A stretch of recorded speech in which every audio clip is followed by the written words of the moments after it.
Wannabe arsonist, I love the post, sets himself on fire as he tries to torch ex-girlfriend's house.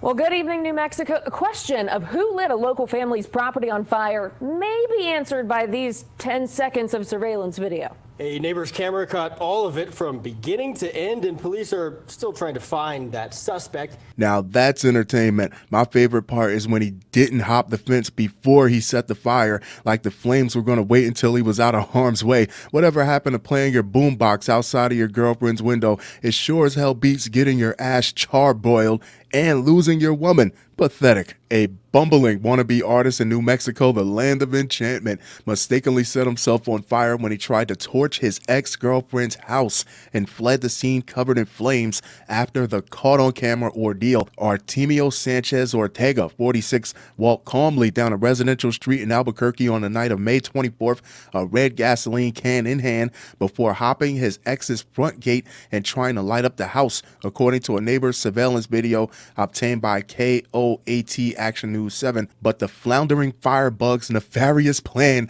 went stunningly awry when the yard erupted into a maelstrom of flames while Sanchez-Ortega was still standing there, dummy. So sick of love songs, your clothes partially melted to your body. You gotta limp your way back home and heat up that hungry man dinner. You can't cut the steak because your hands have second-degree burns. It would be nice to have a woman to do it for you, wouldn't it? But nope, you literally burned your bridges. When the light from the fire dimmed and the camera refocused, the blundering crook was hanging from the gate as the flames licked his shoulders and legs, the video showed. Then he tripped over his own feet like a woman in a horror film, running down the road, the flames clinging to his body as he fled. The instant karma of the situation was weirdly satisfying. I agree. Neighbor Daniel Provine, whose cameras captured the crime, told the station, but to see that he managed to get back to his truck and drive off and make an escape before anyone really noticed was unfortunate. He sounds like he wanted them to find his smoldering body a couple houses down and toast marshmallows off his boots. The suspect's ex and her children, who were inside the home at the time of the fire, were not hurt, thank goodness.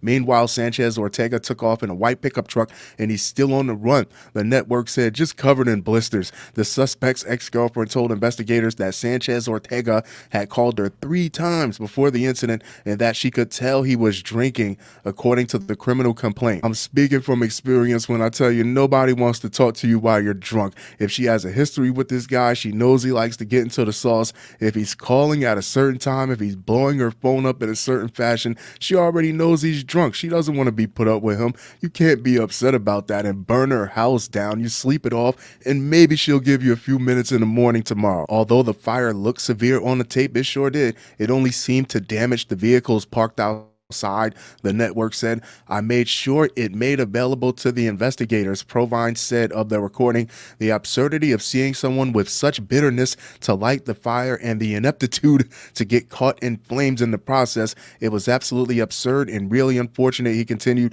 I feel terrible for the neighbors. Wanted to do whatever I could to help. There you have it, kids. Artemio Sanchez-Ortega. If they haven't found this guy by now, all they have to do is check Albuquerque and the surrounding areas for the largest purchases of peroxide and aloe vera.